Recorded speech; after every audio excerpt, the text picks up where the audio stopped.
बिस्मिल्लाहिर्रहमानिर्रहीम। मोहतरम बुज़ुर्गों, दोस्तों, बकरीद की आमद है, कुर्बानी का मौसम है। लोग जानवरों की ख़रीदारी में मशगूल हैं, लेकिन जानवर को ख़रीदने से पहले चंद बातों का ख्याल रखना बहुत ज़रूरी है।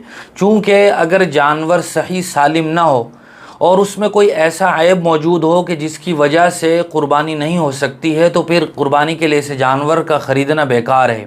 लिहाजा जानवर को ख़रीदते हुए इन चंद बातों का ख्याल रखना बेहद ज़रूरी है। और बहरहाल कुर्बानी एक अजीम सुन्नत भी है और साहिब हैसियत मुसलमानों पर वाजिब भी है, और हम कुर्बानी का जानवर कुर्बान करके अल्लाह की बारगाह में एक नजराना पेश कर रहे हैं। तो हमारी कोशिश ये होनी चाहिए कि वो जानवर ऐसा हो जो बिल्कुल सही और सालिम हो, तंदुरुस्त हो, ताकि वो अल्लाह तबारक व तआला के यहाँ काबिल कबूल हो, हमें उसका ज़्यादा से ज़्यादा सवाब भी मिल सके।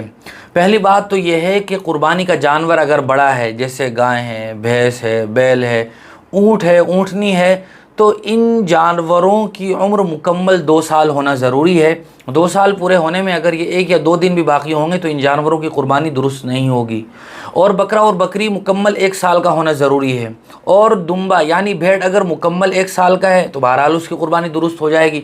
लेकिन अगर दुम्बा 6 महीने या उससे ज़्यादा का है, यानी 7 महीने का, 8 महीने का है, लेकिन देखने में अच्छा खासा तंदुरुस्त और फरबा है, 1 साल के बराबर वाले दुम्बे की तरह लगता है, तो उसकी कुर्बानी भी दुरुस्त हो जाएगी। अलबत्ता 6 महीने से कम नहीं होना चाहिए।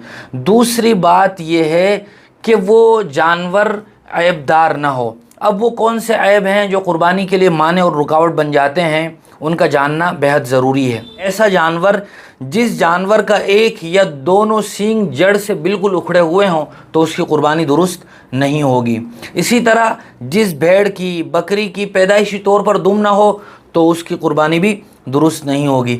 इसी तरह नंबर 3, अंधा जानवर है, बिल्कुल नज़र नहीं आता है, तो ऐसे जानवर की कुर्बानी भी दुरुस्त नहीं होगी। इसी तरह जानवर पूरे तौर पर अंधा तो नहीं है लेकिन काना है, और वो कानापन बिल्कुल वाज़े देखने से साफ नज़र आ रहा है, तो ऐसे जानवर की कुर्बानी भी दुरुस्त नहीं होगी।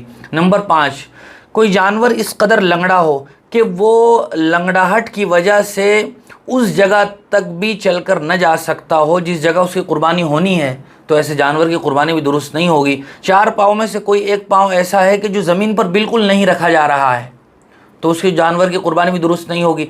लेकिन अगर चौथा पाँव ऐसा है कि वो ज़मीन पर रख कर चल रहा है, लंगड़ाहट के साथ चल रहा है, तो ऐसे जानवर की कुर्बानी दुरुस्त हो जाएगी, बशर्ते कि वो वहाँ तक इसी तरह लंगड़ाहट के साथ जा सकता हो। नंबर 6, ऐसा बीमार जानवर हो कि जिसकी बीमारी बिल्कुल वाज़े हो। नंबर 7, इतना कमज़ोर जानवर हो कि उसकी कमज़ोरी बिल्कुल वाज़े नज़र आ रही हो, कि उसका गुदाई बिल्कुल ख़त्म हो गया हो, हड्डियाँ बिल्कुल वाज़े नज़र आ रही हों, तो ऐसे जानवर की कुर्बानी भी दुरुस्त नहीं होगी।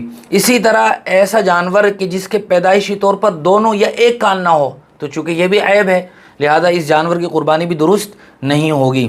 इसी तरह ऐसा जानवर जिसके दांत बिल्कुल ना हो, या ये कि दांत हों लेकिन गिर गए हों, या ये कि घिस गए हों और वो जानवर चारा ना खा सकता हो, चारा खाने की उसमें ताकत अब नहीं रही हो, तो ऐसे जानवर की कुर्बानी भी दुरुस्त नहीं होगी। लेकिन दांत घिस गए हैं लेकिन वो चारा खा सकता है, तो फिर ऐसे जानवर की कुर्बानी हो जाएगी।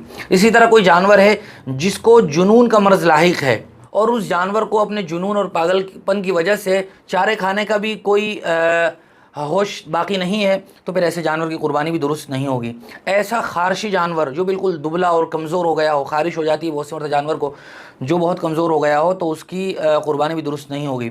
इसी तरह जिसकी नाक काट दी गई हो, इसी तरह जिसके थन काट दिए गए हों, इसी तरह जिस जानवर के 2 थन कटे हुए हों, तो उसकी कुर्बानी भी दुरुस्त नहीं होगी। इसी तरह 2 थन बिल्कुल खुश्क हो गए 4 थनों में से, तो ऐसे जानवर की कुर्बानी भी दुरुस्त नहीं होगी।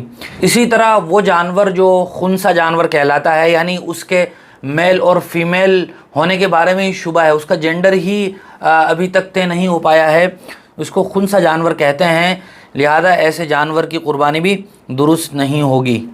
ये तो चंद वो अलामतें थी कि जिनकी वजह से जानवर की कुर्बानी बिल्कुल दुरुस्त नहीं है। इसी तरह कुछ बातें ऐसी हैं कि जिनकी वजह से कुर्बानी जायज़ तो है, अलबत्ता बेहतर नहीं है। नंबर 1, जिस जानवर के पैदाइशी सींग ना हो तो ऐसे जानवर की कुर्बानी हो तो जाएगी, अलबत्ता बेहतर नहीं है। इसी तरह जिस जानवर के सींग टूट गए हो मगर टूटने का असर जड़ तक ना पहुँचा हो, تو قربانی ہو جائے گی، البتہ بہتر نہیں ہے۔ اسی طرح کوئی حاملہ جانور ہے جس کے پیٹ میں بچہ ہے تو ایسے جانور کی قربانی سے بھی بچنا چاہیے، لیکن اگر کسی نے کر دی تو بہرحال قربانی درست ہو جائے گی۔